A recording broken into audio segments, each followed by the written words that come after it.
Very good afternoon to all of you. I extend a very cordial welcome to all of you at the fourth day of ASSOCHAM 17th International Tax Conference. So we'll start from the first session on cross-border transaction, PMLA, black money, Benami and enforcement regime. It's a truly an honor and privilege for us to have the august presence of Honorable Dr. Justice Vineet Kothari, Madras High Court, as a session chairman for this session. Namaskar, sir. Sir, given the hectic schedule of yours, we are grateful to you for accepting our invitation for this important conference. Let me also welcome our other eminent experts as a panelist for this session. We have with us Shri Ashwini Taneja, advocate and ex-member Income Tax Appellate Tribunal, Dr. R.N. Dash, advocate and former acting chairman and member Appellate Tribunal for PMLA India and former DGIJ for India.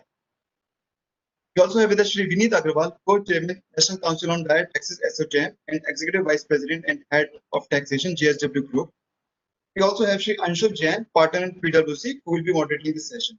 Welcome to all of you, sir. Without taking much time, I would like to request Session Chairman, Honorable Justice Vineet Kothari ji, and Session Moderator Shri Anshul Jain to kindly take the things forward in this session. Thank you, Avinash ji. I feel honored in being invited to be chairing the session, fourth session on the fourth day of 17th International Tax Conference. A distinguished panel is before you, learned audience, and by our discussion, I think you all would be benefited to a great extent. As you know, the session subject today is not only important for India, but on an international perspective also. We have all suffered and are going through the phase of COVID corona times the last 6 months, and all economies have taken a severe beating, and we all are in revival phase. Now in this session, we are about to discuss with the other experts with me on this panel the three important laws which Indian Parliament has enacted. Some of them were old laws, old wine in new bottle, and some are new laws which have been enacted with a very pious objective of checking the black economy, or number two economy as we say.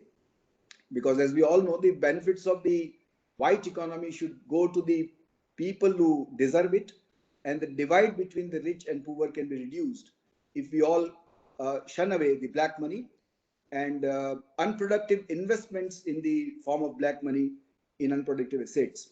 So these three enactments which we are going to discuss with the learned audience and with amongst ourselves, namely the Black Money Undisputed Undisclosed Foreign Income and Assets and Imposition of Tax Act 2015, Prevention of Money Laundering Act 2002, Benami Transactions Prohibitions Amendment Act 2016.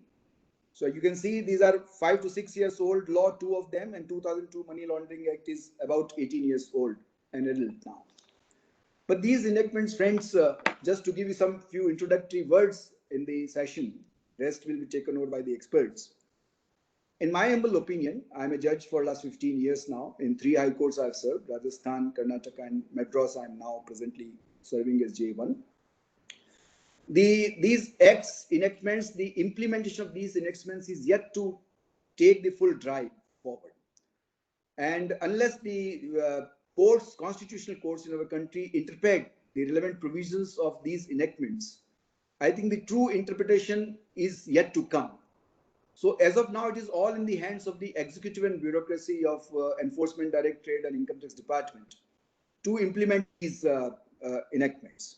Of course, the objective of these enactments cannot be questioned. The Parliament, in its own wisdom, has wisely enacted these laws to check, as I said, the evoked object of the corruption and the black money, given a go by, and to bring everything in the productive channels of the economy. And therefore, these the challenge to these enactments on their constitutional parameters will be a difficult challenge. But in various laws, our little experience in judiciary has been that laws are well-meaning, but the implementation is the problem. Either they overdo it or do not do it. Somewhere in between, the balance has to be struck. So as I've said, the ball is present in the court of the not judges or the constitutional courts, but the executive or bureaucracy, various departments, they have to be sensitized. They have to understand the not only the object of these acts, but to apply to the right to the correct objects or objects of taxation or the persons whom this law should be applied. Because the provisions of these enactments are very rigorous. The consequences of having black money now or money laundering, the concepts broadly we all know, are very, very severe. The Benami Law New Enactment 2016, you will see the name still used is Prohibition Amendment Act 2016. The old law of 1988 is still sought to be assimilated in the new enactment. So the other day when we were in some other webinar, the things discussed was whether this new law will apply to the old transactions of Benami acquisitions also. So this is a question to be seriously debated even now. But in my first blush reaction, I may say, not as a considered opinion, you should take it, is that applying this law even to the previous transactions prior to 2016 is also permissible in this law.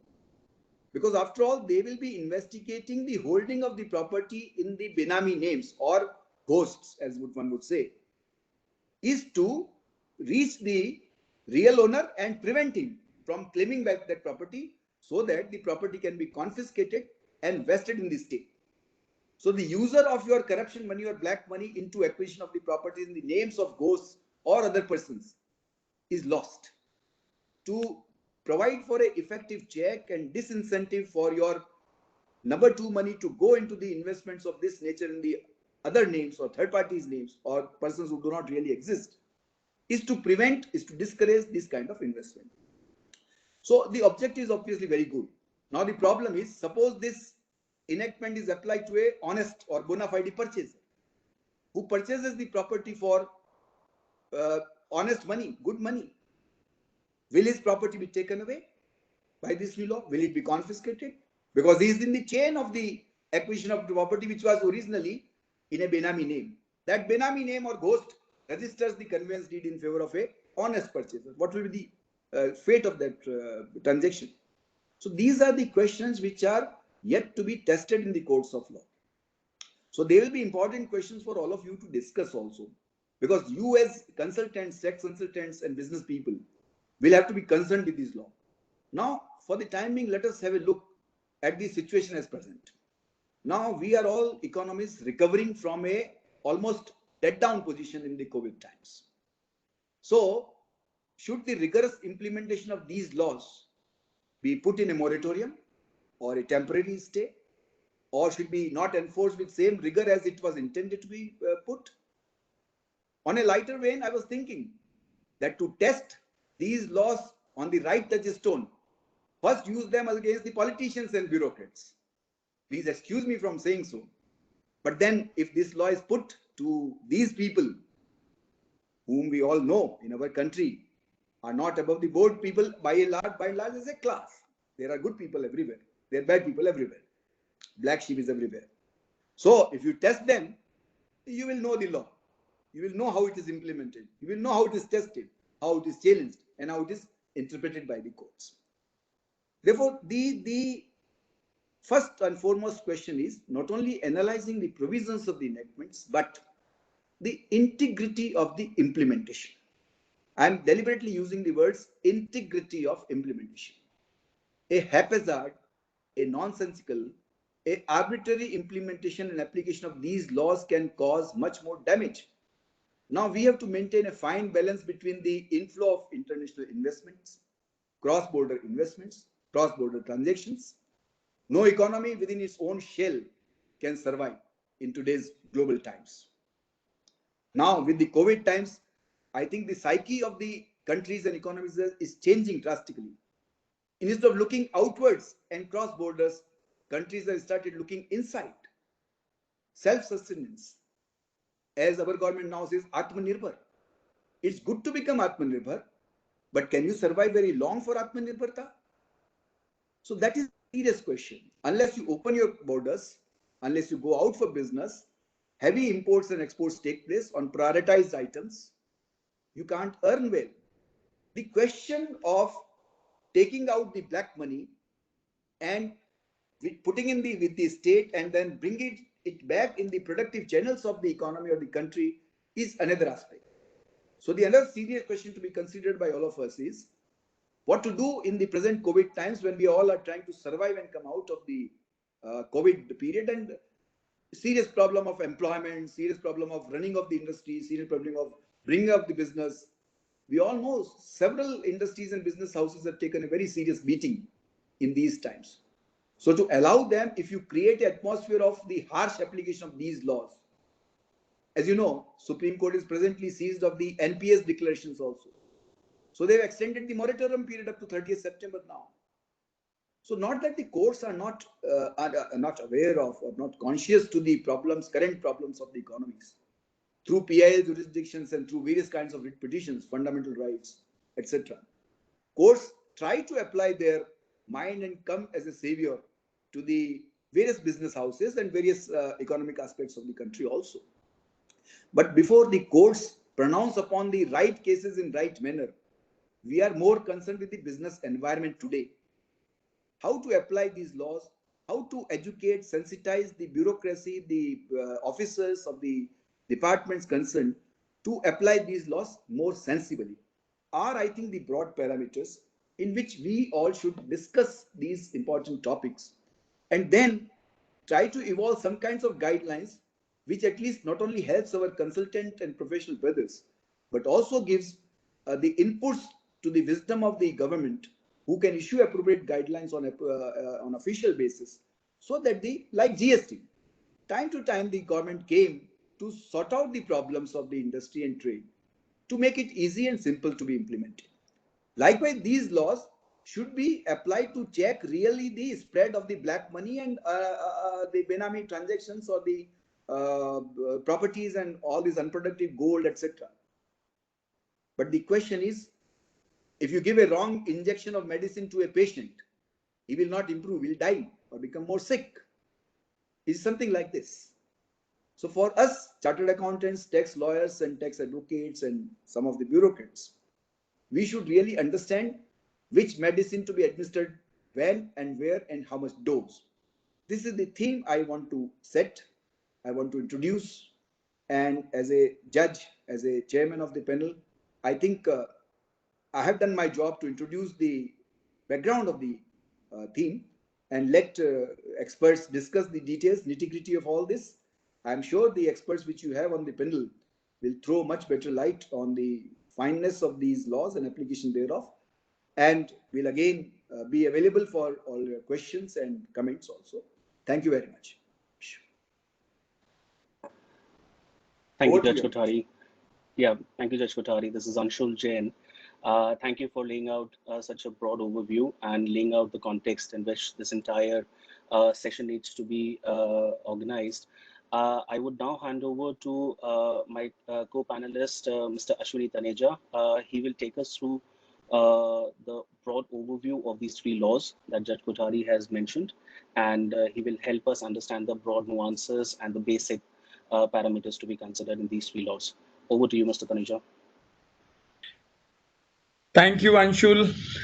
And foremost, thanks to Honorable Justice Kothari for setting the ball rolling. And his company is always enriching. I had this privilege earlier also, that thereafter it becomes easy for us. The path he has shown, certain very important observations which he has made, and I would like to pick up some of them during the course of my deliberations, whether this patient needs antibiotic or the dose of vitamin. This is the biggest question which our entire country, our entire corporate world is asking today. If instead of vitamin, you infuse the dose of antibiotics or something like that, what will happen? That is, let us leave it aside. Thank you, Asucham, for organizing this program. It was need of the time. And as far as this law is concerned, economic laws, in fact, for that matter, any law, it has got either one of the objectives or maybe sometimes of both the objectives. That whether the objective is to maintain law and order, that is to regulate, or to strengthen something. So here the economic laws has also two objectives. Now, which one objective is the primary? That is for us to decide. That is for the government, our honorable government to decide. But it does carry two objectives. What are those? The first objective is, of course, to support the economy. The purpose of other laws may be something else. But as far as my and little understanding goes about the understanding the whole concept of economy, laws dealing with economic offenses or economic laws, the first purpose is to support the running of the economy. How the economy has to be streamlined, how we can make it robust economy. That is the first support mechanism. Then second is to regulate it and to punish the offender who is not letting the economy work in proper direction, punishing them and to regulating the economy. Now, it is a very, very careful and meticulous exercise which objective is to be chosen. I mean, I think lesser said the better. I mean, the things are clear at this time, what kind of objective should be the primary objective. Anyways, leaving that controversial debate, I mean, at that moment, because we have the benefit of presence of Dr. R.N. Dash also with his enriching experience, and maybe we get to hear something more on this issue. But as far as the laws are concerned, there are many economic laws which has been either freshly introduced or reintroduced by the present dispensation in our country. So it was not feasible so there to take up all of them. So therefore, we have chosen 3 or 4 of them only to be discussed primarily today. And the prominent one is Benami law. I will discuss the reasons why I consider it as a prominent one. And the second is, of course, anti-money laundering law, which has its global impact. And third is a recently introduced Black Money Act, which could not be understood properly so far, but its implications on the cross-border transactions and foreign investments is far-reaching. Though all these 4 laws will have impact, but this third one is going to really have a very, very deep impact. People have not even understood the implications, which some of them I will share with you. So I will give you a quick round of how these 3 laws are working, and thereafter maybe in the way Anshul would like us, we will proceed. So Anshul, would you permit me to share my screen so that I can share with the esteemed participants how the things are moving, how these laws we are going to deal with.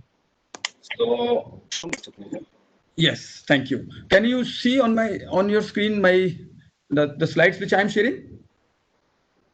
Yes, it is visible. Yes, sir. It is visible. Okay, all right. So in fact, the name which I have given to this my presentation is Interplays of Laws Dealing with Economic Offenses. There is a reason behind it, because the most difficult part which our corporate world is facing today, when these laws are put together and they have their impact, I mean, knowingly, unknowingly, it becomes unbearable. There is a concept of doctrine of proportionality. I think Honorable Justice Kothari would fast appreciate what I'm trying to say. Probably that doctrine of proportionality has been missed somewhere. I mean, in simple words, suppose a person has done some wrongdoing, wrongly or unknowingly, or because of fault in the system. So maybe on the scale of 1 to 10, his punishment should be, say, at the level of 4. But his punishment levels are far beyond even 10. So that is what our corporate world is facing today, our common man is facing today, because when these laws put together, they are combined together, the kind of effect they create is really, I mean, really beyond tolerance for anybody. So just to show how broad the canvas of these laws can be, which is beyond comprehension, I have put this slide before you. I saw this photograph in a newspaper where it was, it was mentioned that these chimpanzees were attached by Enforcement Directorate. I was astonished and amused also that how chimpanzees and Enforcement Directorate, there doesn't seem to be any connect. Yes, friends, that is the problem which is arising, that even the agencies are having their impact where there was not any connect, and the connect is taking place. Now, I will explain how these chimpanzees got to be attached by the Enforcement Directorate because of violation of environmental laws. That is wild protection law. That is one of the scheduled offense. So scheduled offense was committed. Chimpanzees were obtained by that concerned person by creating a forged document and a certificate, and also by making some violation of Wildlife Protection Act. And since scheduled offense was committed, the chimpanzees were held to be pursuits of that scheduled offense, that is pursuits of crime. And Section 5 of PMLA says pursuits of crime can be attached by the Enforcement Directorate. That is how these were attached. So I see the wide connect on the one hand, wildlife, and on the other hand, Enforcement Directorate is working. In the entire Corona period, only one department was most activated department amongst the all, not health, not any eateries or any primary services department. Enforcement Directorate was the most active department in the entire Corona period. You would have noticed day in, day out searches had taken place. Even whatever cases have been detected in the department, it did not derail their working. Whatever Corona cases kept increasing, but they are still working. It seems to be some primary objective. Government can explain it better why it is, so urgent need. There must be some reasons behind it. DASR also can throw some light on that. Another example case study which I have picked up, one distillery unit was set up somewhere in Rajasthan, and somehow some complaint was filed that it has discharged more water into the river, so it has committed some violation of Water Pollution Control Act. So Pollution Control Board filed some complaint against the unit. Thereafter, water treatment plant was set up, and the faults were removed. And in the meanwhile, ED came into action, and ED gave show cause notice for attachment of the factory. Now I thought, how Water Pollution Act, or where from this pursuits of crime came into picture. So the whole the basis of attachment was that since excess water was discharged into river, so say 50 KL was the capacity, 75 KL was discharged. That excess water represented extra production. So extra production means extra sales, and extra sales means extra profits. And profit has been infused into factory. So therefore, factory's show cause attachment was given for attachment of the factory. Somehow we could manage to get, after making humble prayer before the court, honorable tribunal, to get status quo. So 500 workers are there working. So somehow the status quo was maintained and factory was not attached. But that is how the laws are working. Nobody could have imagined that it will work in that fashion. So you would have read this news also, that Modi's Benami law has companies running for cover. Now, why it is so said so in the article? Because the companies did not expect even that Benami law can hit even the companies in such a fashion. When the Benami law was introduced, as Justice Kothari was saying, the law should be first tested on a particular class, which he made a mention. So it was perceived that it has been brought for that class only. But that class has been hit hardly 20%, and 80% the law is hitting is companies, that too listed companies, their promoter directors. Beyond imagination, something which we could not have imagined. I will explain in detail how it happened, and then Benami law has started. Then this important question Anshul was asking me yesterday, so I was ready with that, because this is the need of the time, that we should understand how these laws are working in coordinated manner. Because now the multi-agency scrutiny mechanism has been created by the government, that CBI ED action may now follow IT default props. IT means income tax, not information technology. So after income tax, the CBI ED, they will also work in tandem, and they will use the power of higher order data analytics. We are all aware about the power of data analytics technology today. So using this data analytics techniques and working in tandem, they are going to work. Then this is very important piece of information. You must have heard this, definitely this news, that Central Board of Direct Taxes has entered into an MOU on 22nd July 2020, during the period of Corona only, that they will have a regular exchange of information in a structured manner. So CBDT has entered MOU with SEBI, and CBDT has entered into MOU with MSMEs and few other organizations like that. It is continuing to have MOUs. So in structured manner, the information will be exchanged, and coordinating action will be taken hand in hand with all these agencies working together. Then, this interplay between these two acts, we can cover in detail after my overview is over, that how they will work. But this slide will show that Benami law is in the central position. I have kept in central position for a particular reason, because the findings of most of the departments are, wherever any violation will take place, some element of Benami law will be there. Violation of Benami law would be there, because the transactions would be done in some other name, pseudo names, host names, and some other names. So therefore, Benami law will be violated somewhere in some manner. Therefore, this law is going to have strong interplay with other laws. And the most important part of the Benami law is the section 67 and 67 clearly says, firstly, that this law is in addition to any provisions of any other law and not in subjugation thereof. Number one. Number two, that in case there is inconsistency in the provisions of this law or any other law, provisions of this law shall prevail over any other law. So therefore, there can be a cumulative effect also, meaning thereby, even if there is a violation of Income Tax Act, then tax payment will arise, tax demand will arise. And then if the transaction is Benami, then that property will be liable for attachment under Benami law also. And there are some other consequences to it. Similarly, with Companies Act also, suppose somebody has to explain the significant beneficial ownership concept.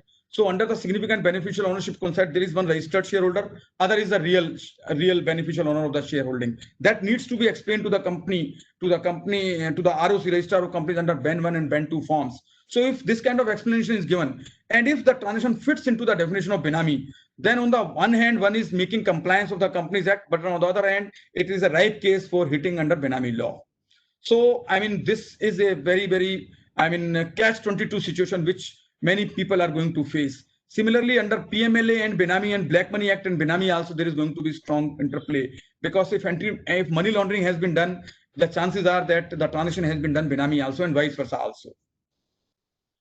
Then I have portrayed one examples. I can take it up later on, whereby I have shown that if a person does a particular offense, say smuggling, but by committing one offense, 10 number of other offenses are done unknowingly, by mistake, naturally, in a flow. So by doing smuggling, he will be committing violation of Customs Act first of all, then will also be committing offense under FEMA, then Black Money Act, maybe he may be stashing the money abroad, then he may be doing some in other names of Benami law also, then it is a scheduled offense, so therefore it will be hit under PMLA also.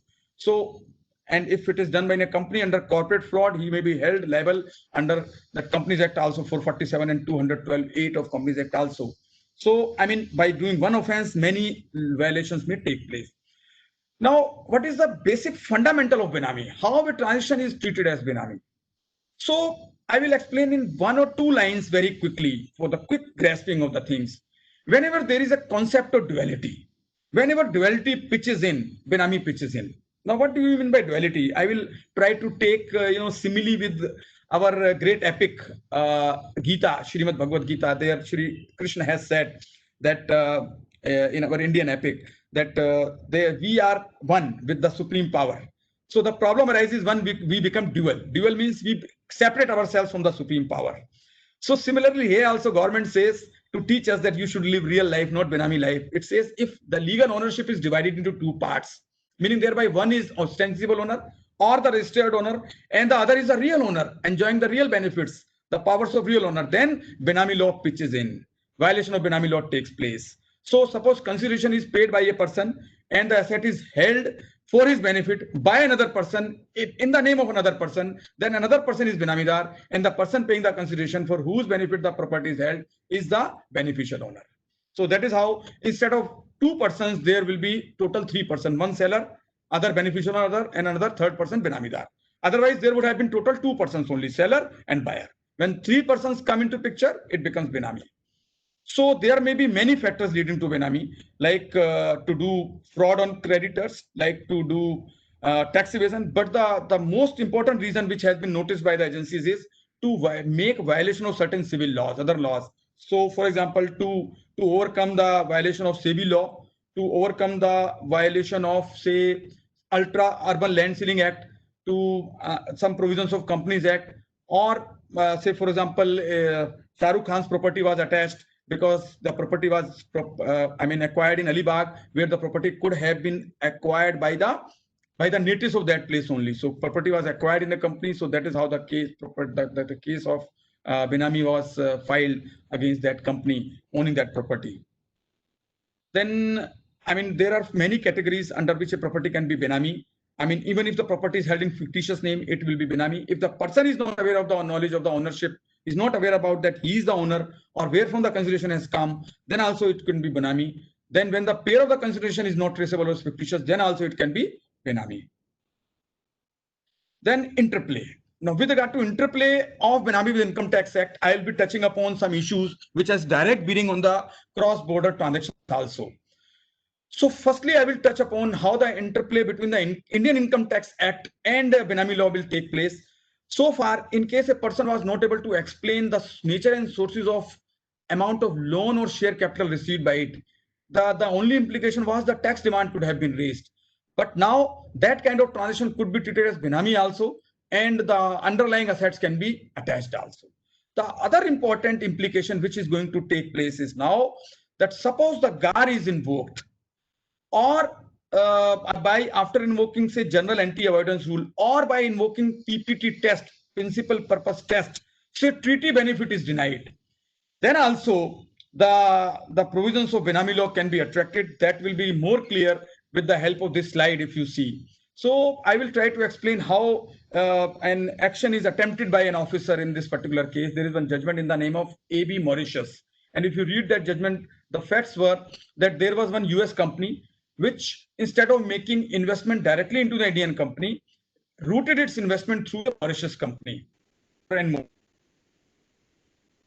Course of proceedings, it was that Mauritius company or Singapore company were just paper entities, and the entire control was held by US company. So they were not doing any substantive business. So eventually they were held as known entities. So the one consequence is directly under Income Tax Act, but the other consequence will also arise under Benami Act also, Prohibition of Benami Property Transactions Act 1988. Its name has been kept at 1988, suffix is 1988, not 2016, though it has been substantially amended in 2016. So the immediate implication under Benami law can be that the person, that the Mauritius entity can be treated as Benami entity, and the entity which is controlling the shares, that is US company, can be treated as beneficial owner, and the underlying asset in India, that is the shares, can be treated as Benami asset. So Benami law does not extend to the properties located outside India. For that, we have got Black Money Act. But assets located in India, even if the transactions are done by non-residents or foreign residents or foreign nationals, still the provisions of Benami law can be attracted and properties can be attached. So now invoking of GAR or PPT trust and denying of treaty benefits may have far-reaching complications now. Now this slide I have opened to explain that now Companies Act requires furnishing of information under these norms and popularly known as significant beneficial owners disclosure under BEN 1, BEN 2 forms. But if this information is furnished, it is quite possible that a case may fall into the category of violation of Benami law also. So that is something to be taken care of properly. Now this another example which I want to quote is of a non-resident Indian. As we know that non-resident Indians are not allowed to acquire land in some areas. For example, agricultural land, they are not allowed to acquire legally.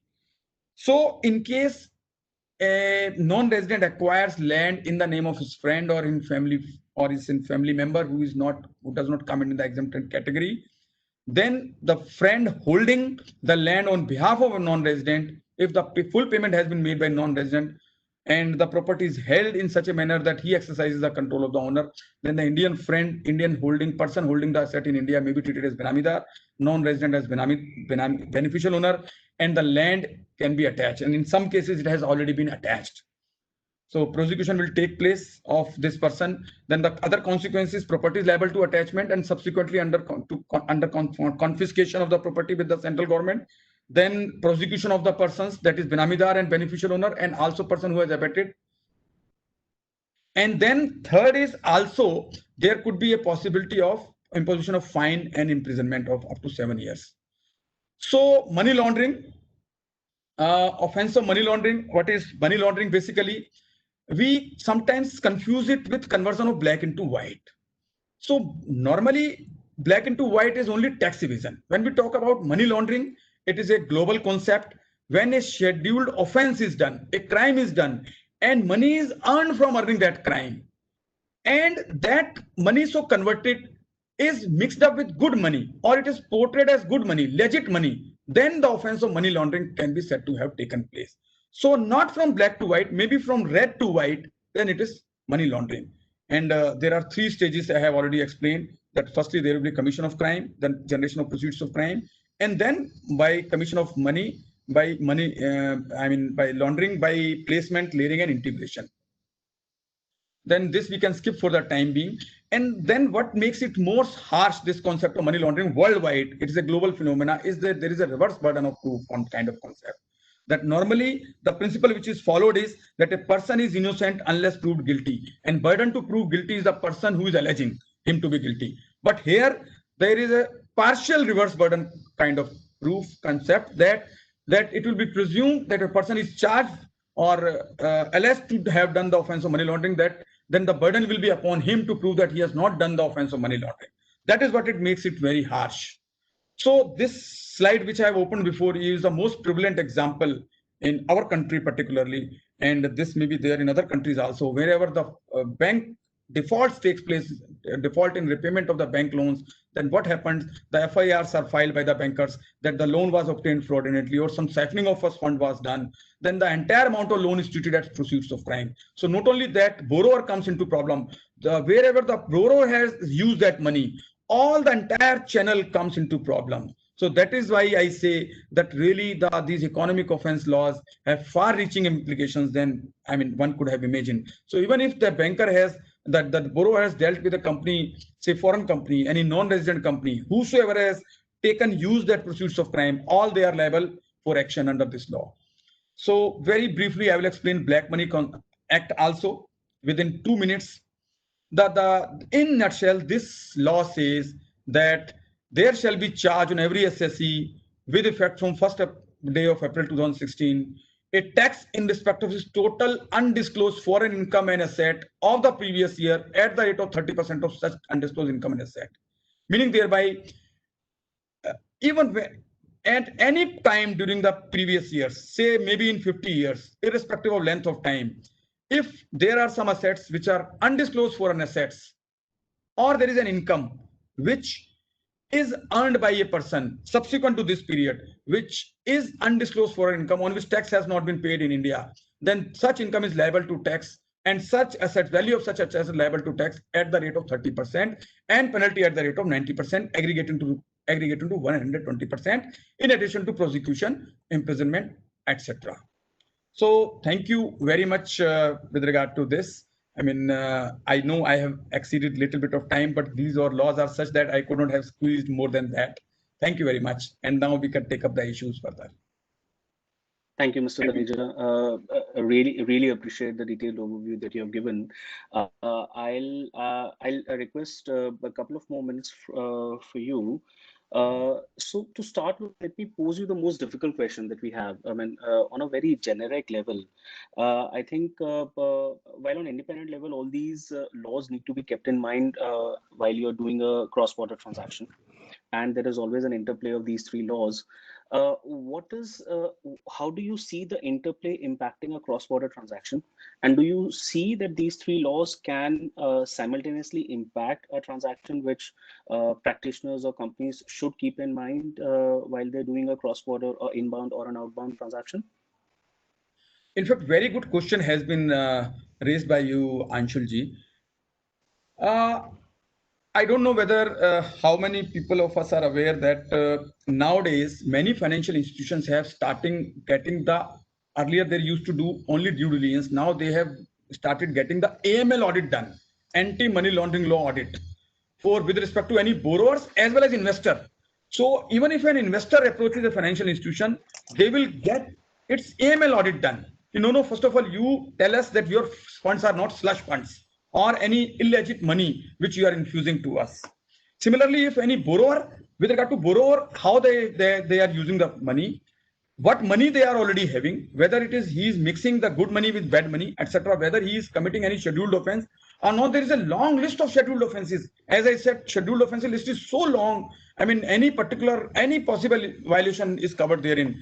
Many sections of Indian Penal Code, Prevention of Corruption Act, theft, forgery, dacoity, smuggling, violation of Companies Act, violation of Customs Act, violation of Black Money Act. Many laws have been covered there, number one. Number two, it may be possible that the transaction which a corporate is willing to do, that property which they are going to acquire is a money laundered asset or is a Benami asset, or on which there is some violation, the assessee who was owning has done some violation under Black Money Act, or the payment which is being made from foreign sources, the undisclosed asset of a resident. He is non-resident now, but at that time he was resident. So, from all possible angles, one has to view that what could be possible violations under this law. So there is definitely a strong interplay, and the most agonizing part is that they have cumulative effect. It is not that if one law has taken its effect, other law will preclude, or there is a situation of mutual exclusive. No, there is no exclusivity at all. There is rather cumulative effect. So I have seen the attachments happening. First of all, income tax department will immediately claim the attachment. Then on the top of it, Benami law department will claim the attachment. And then ED has also made the attachment. And when the courts ask me why, what is the need of 3 attachments? Then the reply is, sir, suppose he escapes under one law. I mean, he proves that he has not done violation under that law, but he has done violation under this law. So he has to satisfy us also that he is not a violation. So there is definitely a strong interplay and far-reaching implications now. Have you seen in your practical experience, Ashwini ji, any practical example of Benami law or any of these laws are impacting a cross-border transaction? Maybe on a no-name basis, if you can just illustrate for our audience's benefit. Recently, I saw one case where a company was dealing into bitcoins. Now, Bitcoin at that time when it started was not said to be neither legal nor illegal. In some companies, in some countries, it has been legalized. Some countries have not yet taken stand. So therefore, the company was invested trading into Bitcoins, having many investors. So it did partnerships, collaboration with foreign residents also, the international companies also. They also infused funds. But eventually, what happened? Two things happened. First of all, some defaults were done. So FIRs were filed all along the country against that company. Not only that, thereafter the government has also come out with some legislation. RBI has come out with some legislation now, and Parliament is also has passed the act or is going to pass that legislation. I think Dashab is more updated on that subject. We had a discussion on that. So eventually, what happened? Not only the main management of the company came into trouble, all good their material investors, those who are working closely with the management, they are also facing the prosecution. So I mean, many problems came suddenly. I'm in this manner. So I mean, there are many such examples which we can keep on quoting, Anshulji. Thank you, Mr. Taneja.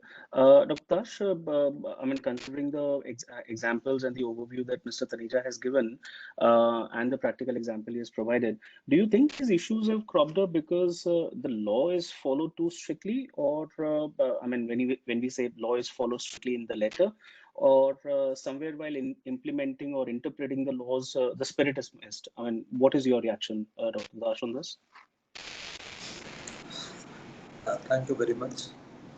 The regulations that we have, both in form of laws and rules, are primary vehicles by which government implements its policy and objectives. What are the objectives of securing economic growth, keeping it safe from economic predators? They are these laws which are often sometimes called draconian, sometimes called too strict, sometimes also are implemented rigorously, and I think they should be, but they provide rules of the game for all of us citizens, even for government, for businesses, civil society. We forget that these laws also provide the rules of the game for the free enterprise, for its growth, creation, growth, and prosperity, and also contains it also. Therefore, the regulations are to be strictly implemented. Let us recall in 2008, when economic crisis came. Why did it come? It came because of the regulatory failures. And we don't need another one now. And also let us take the example of New York. After 2008, they opened the floodgates of investment into New York. Bloomberg was the mayor till 2014. All kinds of money, color, black, red, whatever it is, Bermuda, Seychelles, all kinds of destinations. Those came, invested in property in Manhattan, and now it is a headache for the law administering authorities that all those properties are idle for 10 months in a year. So it is regulations are absolutely necessary. But let me tell you, the regulations are not also a costless affair. In case of our country, particularly, where litigations are expensive and much time taking, Honorable Justice Kothari will bear me out. Even if we had these laws from 2002, he was candid enough in admitting that judicial pronouncement has not come in most of the controversial issues. So the cost is enormous to citizens and enterprises, to economy, and even to government. Government also, because of this too much of a regulation, has a bad reputation also, which none of us like. I find that certain regulatory practices have created unintended costs these days, like Mr. Taneja now called. I am seeing every day it is happening, and both investments inbound and outbound are affected by it. One investor brought in some money for a project investment in India, and what happened? He he was supposed to bring in a X quantity of money, but the Indian partner, which is a government, a state government, could not provide its share. So he had to bring in extra money to complete the project on time. Project was completed on time, but he has not been allowed to take back the extra money he brought in, and instead now he is facing ED hit. So these are unintended consequences of the laws which we need to really look into, because certain aspects of law become outdated, certain aspects of law become inconsistent with the policy that we are supposed to follow. So they need to be really checked, amended, and corrected often.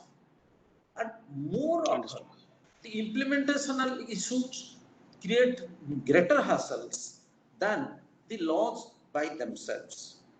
Honorable Justice Kothari correctly told, the integrity of investigation is required so that all these cases should be handled properly. So what I want to add there, in addition to integrity of investigation, harmonious implementation with the policy objective is required. That is what is the call of the day. Thank you very much. Understood, sir. Thank you. Very well, nicely explained. One question that I have been frequently asked by many of my clients, and I'll take your inputs, Mr. Agrawal, on this. I mean, what do you think? Whether the Benami law is applicable only on the individual transactions or transactions vis-a-vis the promoters or directors, or does the Benami law also applies to business transactions which are done by assets which are held by listed companies or unlisted companies? I mean, is it applicable across the board, or is it only for individual focused and individual specific law? Mr. Agrawal, your views? Thank you, sir. Thank you, Anshul. I understand this Benami law is applicable for all. Basically, it is widely understood that Benami law has been brought in to check, as Justice Kothari said, a particular class where we can test it. But that is a very limited class. And in fact, when you start testing this law in letter, I would not say spirit, but if you start testing it in letter, it is applicable to all classes of individuals or companies or artificial juridical persons. So, and in fact, if you see, if actually an authority wants to implement in a very narrow sense, most of the listed entities or corporates may own their assets in the name of their employees. And we have seen cases where the long hand of law has reached there, which was not warranted. So of course, we need to be very, and we need a lot of code and interventions in such cases. Thank you. Understood. Understood. Thank you. Coming back to you, Mr. Taneja, can you narrate some of the case studies where a business organization has been hit unaware or unknowingly for a transaction which was done in the regular course of its business? I mean, does these law impact? Have you any practical examples of these laws impacting such normal course transactions also?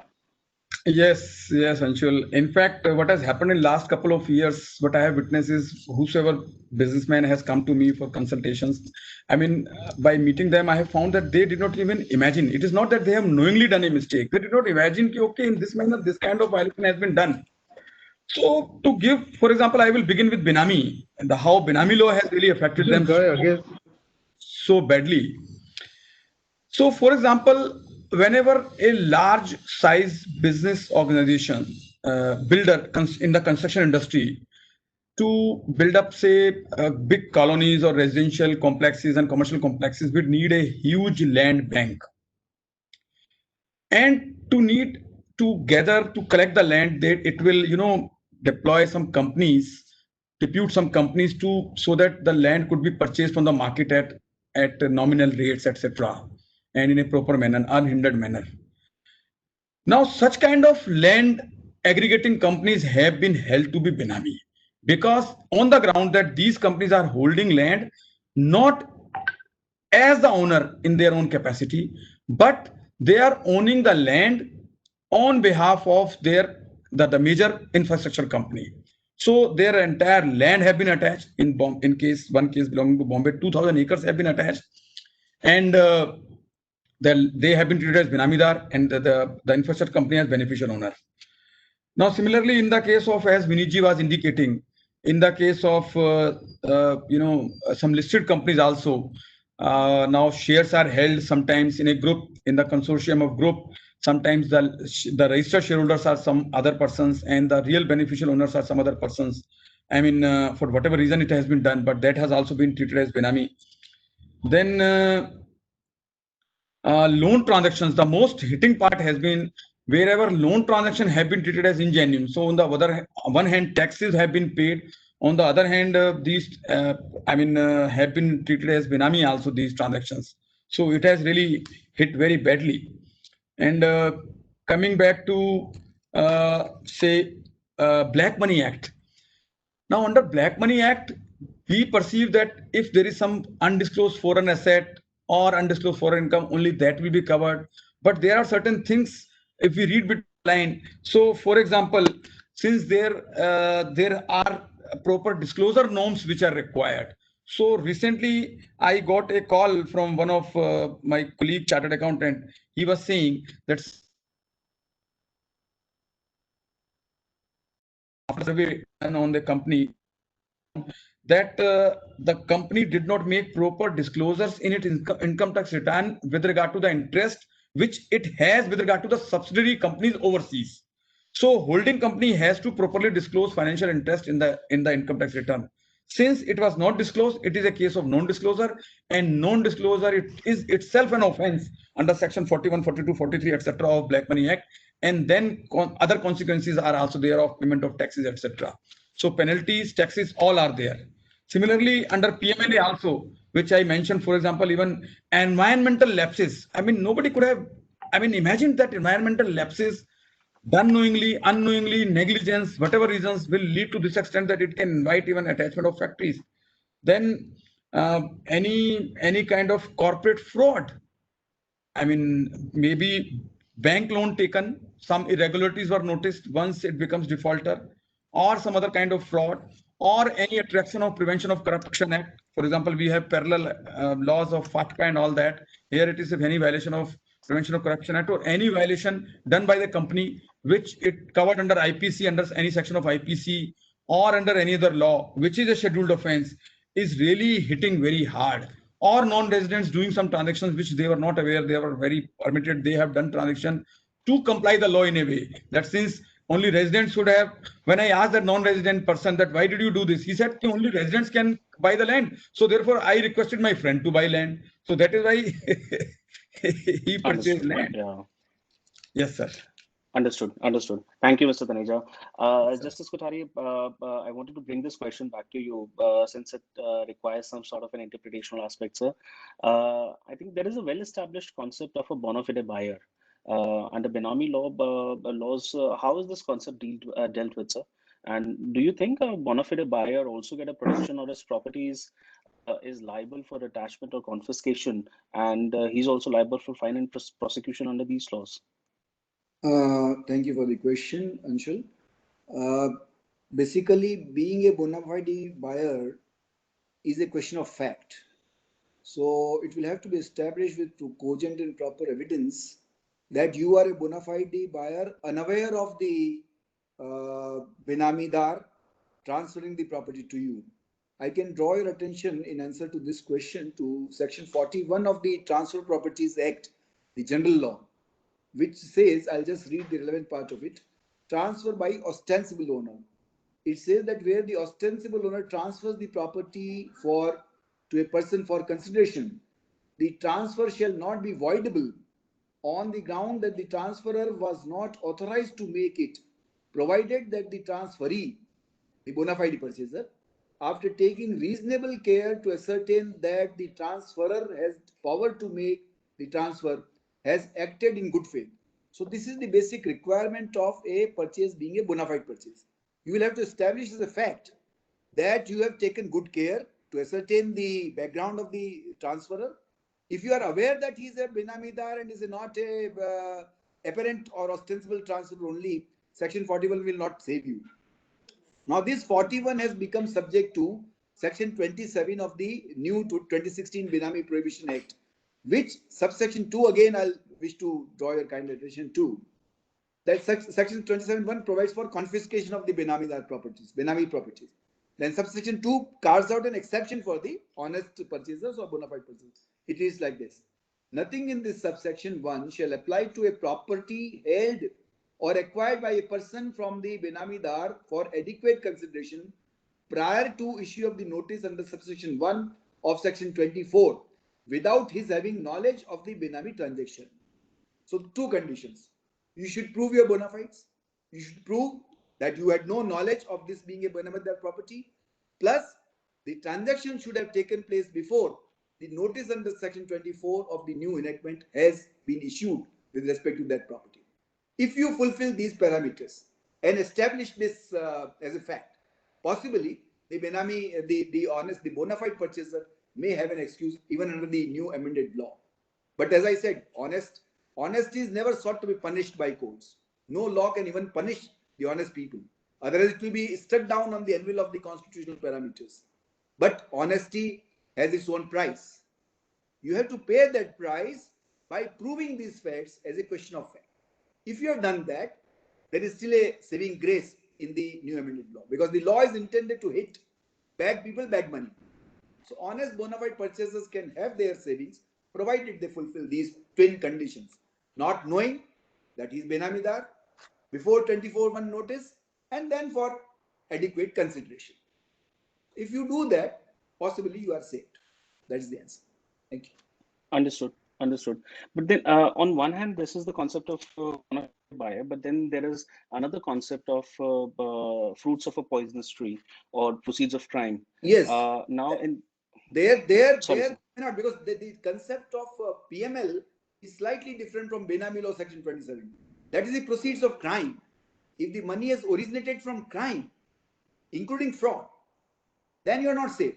Then howsoever bona fide you may be, since you are acquiring a property which is the out of crime money, it is a tainted transaction, you may not be safe. So it will be bona fide versus crime. And state's duty is to punish crime, prevent crime. Therefore, there you will not be saving. It's a normal economic transactions Benami which can be possibly saved. Understood.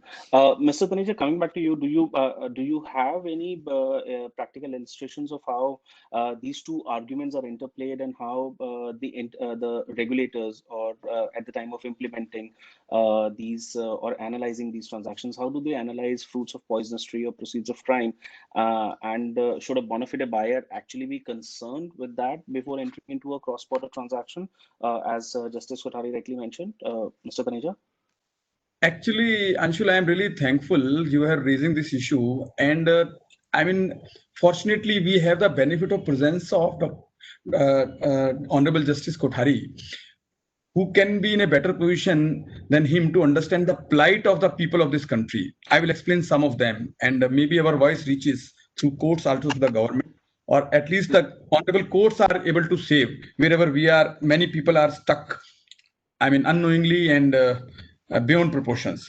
Now, Honorable Justice made a mention very aptly of Section 41 of TPA.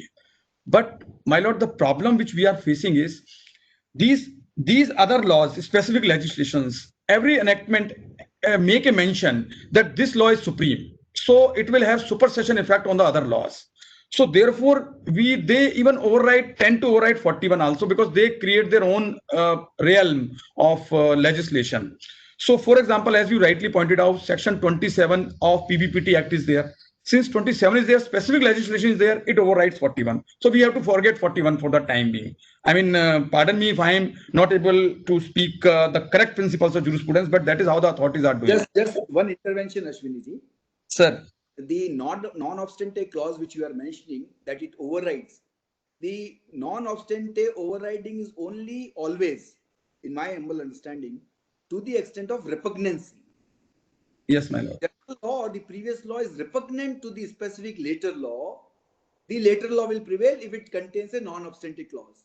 As I've tried to show, Section 41, second part, and 27(2) of the new law can be read harmoniously to save the honest transactions. There is no conflict of the two. So you can't forget 41 second part. Yes, very right. Because repugnancy only will be undone. That is my understanding. Absolutely right. Absolutely right. And working on these guidance, we have got some relief also latestly from Honorable Tribunal of PMLA, a very good detailed judgment written by Honorable Justice Manmohan Singh. It is on the site, available on the site, and widely published also. But I wanted to make out one point here which the people are going to face, and that was faced by that particular person also. Now, since we have to read Section 27, so we have the case has to fit in within the parameters of 27. And for fitting into 27, two things, as rightly mentioned. First of all, there should be adequate consideration, and that there should not be any knowledge. So first question arises, it is whose burden to prove these two conditions? So very controversial issue arose. But fortunately, Honorable Tribunal has held that it is the burden of the IO. He has to say that he has knowledge, and he has to say consideration is not adequate. Otherwise, the IO had shifted the burden to the person, to the accused. You prove the reverse. Number one, somehow we have come out of that. I don't know whether this view will be consistently adopted by all the courts or not. Number one. The major problem is it also puts another condition which says that it should be prior to issuance of notice under Section 24(1). Now, most of the cases which we are having is property is purchased by me, say, for example, from Mr. X. Now, once I have purchased the property, it is quite possible that Mr. X may be slapped with the notice later on.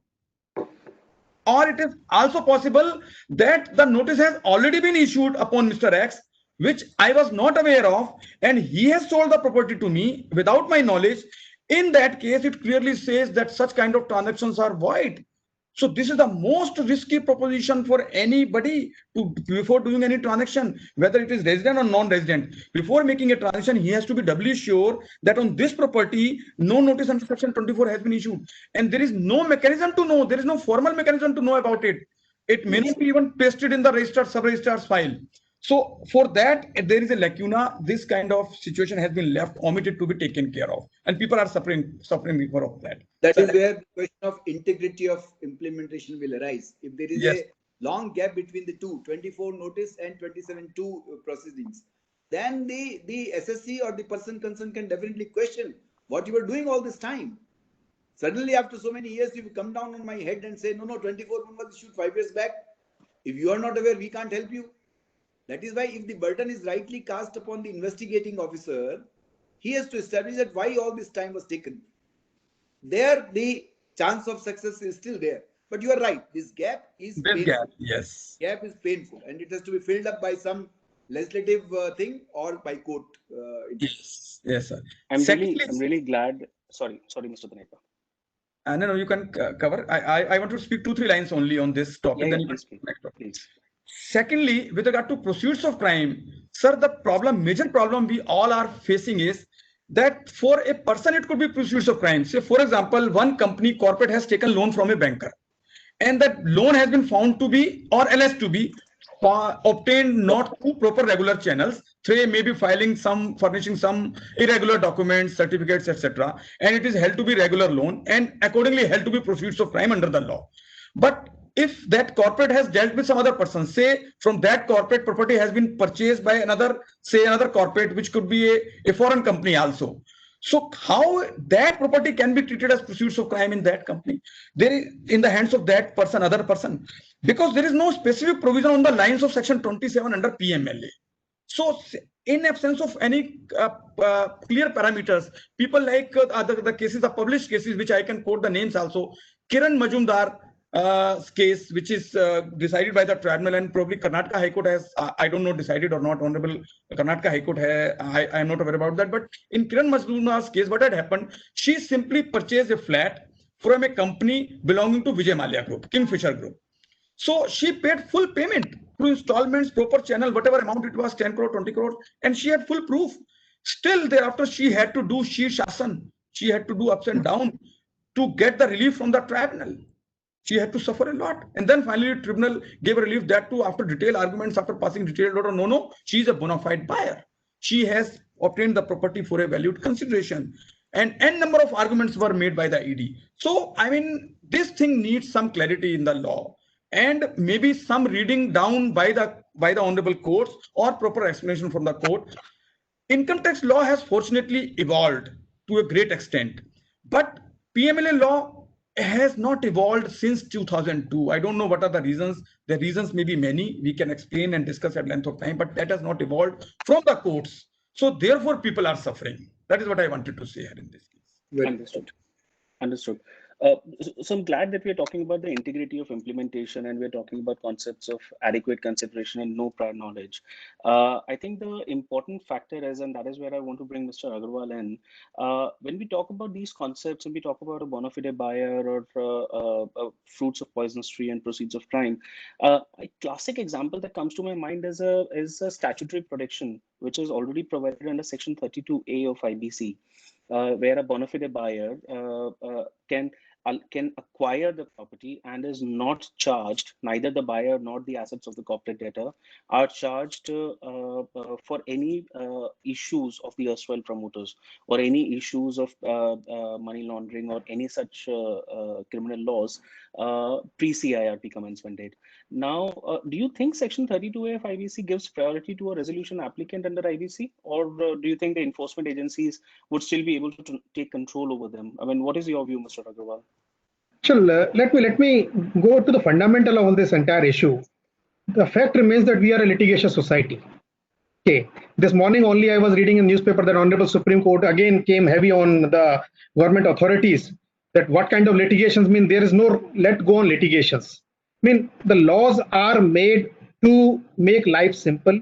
As we started, that laws are made to help the economy, and secondary purpose is to regulate the economy so that the real fruit of the economic growth goes to the deserving one and the bad apples fall apart.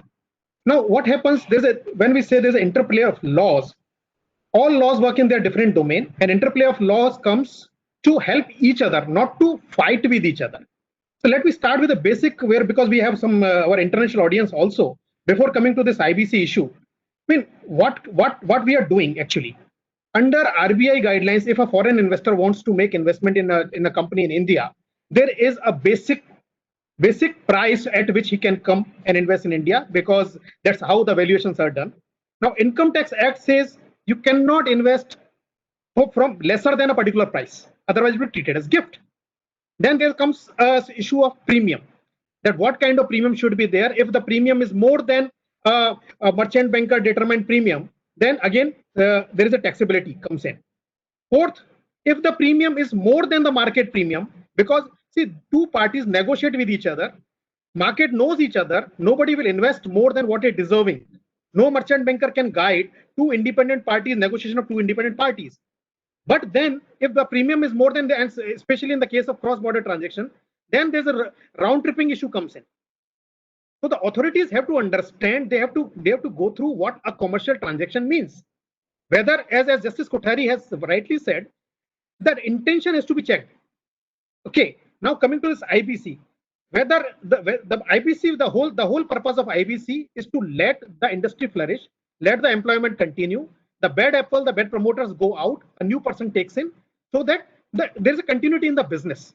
Now there may be some past wrong things which might have happened, both civil faults as well as criminal faults. Okay, civil faults are taken care by a series of amendments which have happened in the IBC, which is Insolvency and Bankruptcy Code. Now it is clear that related parties have to move out. The promoters have to move out. Even the related parties cannot come in. And all the past civil defaults are taken care at the time of resolution. Then what will happen to these old criminal liabilities? The Honorable Supreme Court in SR case has already told that the new buyer who comes with clean hand, he wants a clean slate. Now the Hydra heads cannot keep on popping up. Okay, this is a classic sentence Honorable Supreme Court has stated in that case. But what's happening? I mean, I'll not name the case. In one of the cases which has now reached Supreme Court and one of the top 12 cases which were initially taken by RBI, the very assets which are subject matter of those loans which are under insolvency right now and which have been assumably siphoned off, to punish those loans, siphoning of those loans, Enforcement Directorate has stepped in and attached those assets. Now, just tell me which buyer will take over this toxic asset with an attachment taint. Now, Ashwini Saab has already told this thing that the taint is not on the asset. Once a good money comes and pays off for those assets, the taint has gone with the money which is there. The taint has been removed. But this has to be understood. Section 32A has very well come. It is giving protection. But as rightly we are a litigation society, the litigation is still continuing. Honorable Finance Minister has told on the floor of the House that IBC is to resolve the businesses. We will not go after the genuine buyer. Now, if a transaction has been tested through NCLT, through NCLAT, through the entire process of resolution under IBC, which is a law passed by Parliament of this country, can there be more test to the genuineness of the person? Still, we are litigating in the courts. That shows that things are not right or the laws are not being implemented in the right direction. Thank you. I agree. In fact, when you highlighted about the issues of Hydra heads popping up, I mean, that reminds me of many matters that we are doing under insolvency. Unfortunately, the tax authorities still continue pursuing these matters as contingent liabilities in the corporate debtors. And despite the resolution applicants paying monies to the COCs and settling and buying companies out of IBC, still they have to take care of the contingent liabilities. And that head, I don't know whether it is a Hydra head or is it a hanging sword, but that sword keeps on hanging on the resolution applicants. At least that is one cause of concern for almost all the transactions that we are doing. That brings me to my last question, and I know we have already overshot the time. I'll just quickly run through these questions because this is relevant in the current market scenario, where companies are grappling with the financial stress, and more foreign investors or strategic partners are looking at these companies. How do you think these laws would impact such transactions? Mr. Taneja, in your view, especially in cases where these white knights, as we call them, they use structures like ARCs to invest in the stressed assets. Now, on one hand, the intention is very genuine. I mean, they want to resolve the stress. They want to provide the much needed capital to either the banks or to the companies to help them move out of the stress position. But then how do you think the investors should treat their steps while structuring these transactions? I was reading one of the recent news article where the RBI is investigating on these ARCs and how these ARCs should be. I mean, are these ARCs used as a conduit for these for acquiring assets by the foreign investors? I mean, do you see these are real concerns for regulators under these Benami laws or PMLA? How do you practically see all of this, Mr. Taneja?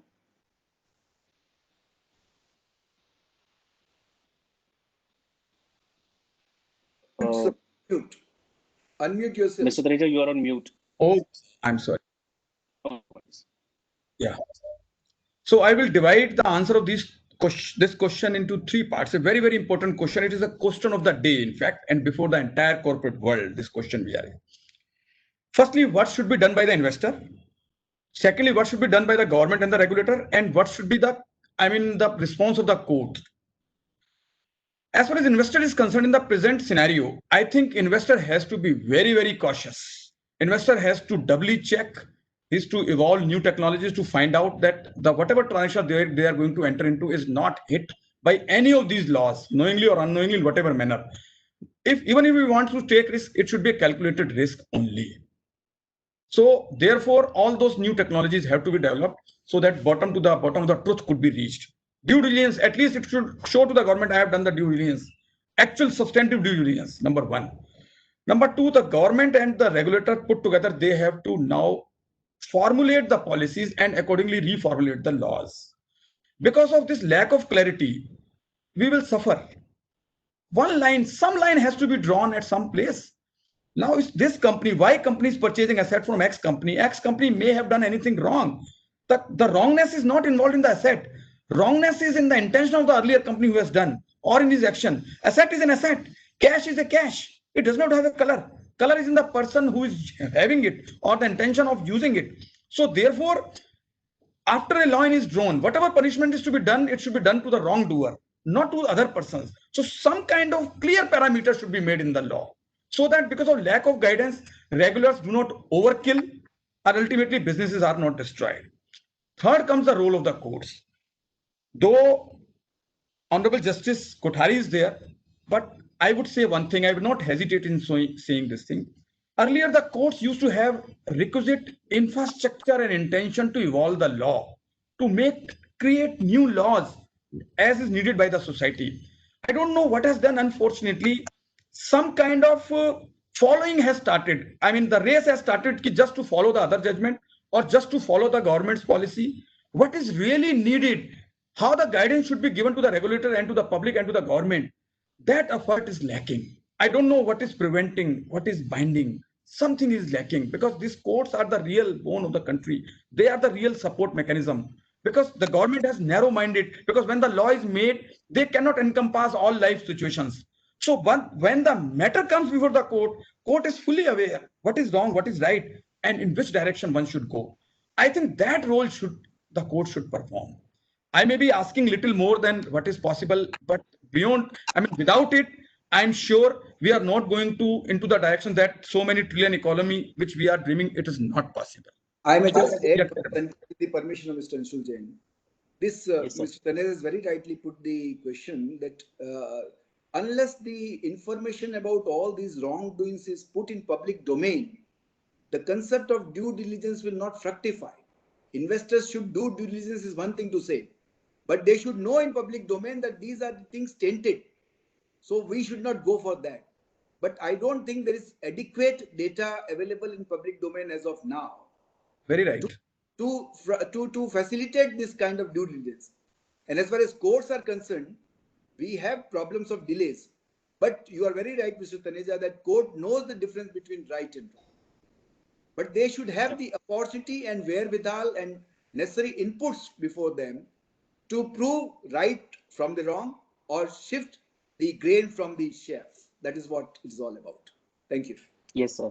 On that optimistic note and on that very positive note, I would like to conclude the session. I would like to thank you, Dr. Dash, Mr. Taneja, Mr. Vineet Agarwal, and last but not least, and the most important, Justice Kothari. Thank you very much. Justice Kothari, I would like to hand over back to you for your concluding remarks, and we can then hand it back to Avinash. Thank you so much. Not more than 2 minutes. It has been a great, rather for me also, a learning experience. All the 4 speakers except me have thrown light on the very fine intricacies of these laws, and a very useful interactions taken place. And I think Mr. Taneja and Mr. Agarwal and Mr. Dash have rightly pointed out that not only the role of courts is required to be there, but executives and integrity of investigation and execution has to be there. Finally, the economies and all these laws and people will survive if the investments come in. if the business prospers, if the economy prospers. So I, as a chartered accountant and a consultant in my old days, would always prefer that industry should prosper. At the same time, the laws cannot be thrown to winds. The laws have to be implemented. If you show the integrity and honesty in the execution of these laws, investors will not bother, even if they fall in some traps, some cases. But if they are not sure about the integrity of your investigation and implementation, they will just hesitate. They will have the fear. They will have the confusion not to come. And that would be very fatal and very wrong for the economy. Therefore, first you give birth to the baby, grow it, let it prosper, and then point out if it has any wrongs. But if you kill the baby in the bud, nip the bud, then you can't have anything.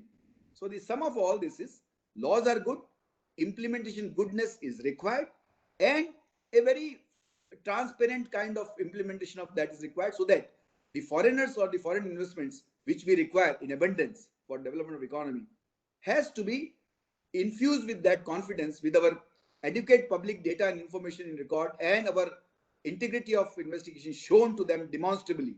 Then only perhaps we can meet the very purpose for which these enactments are brought by the Parliament.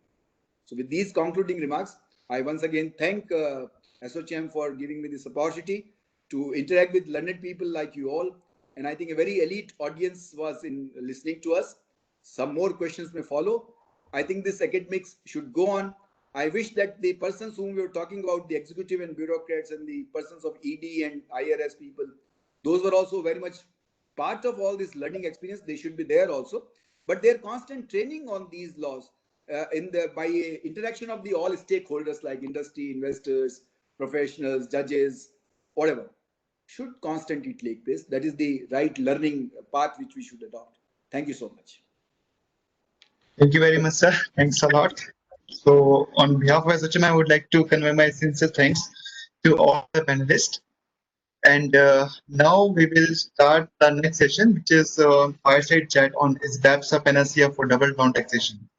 So let me invite eminent expert for this session, Shri Rajat Bansal, Chief Commissioner of Income Tax, Central Delhi, Shri SP Singh, IRS retired, who has been with Indian Revenue Services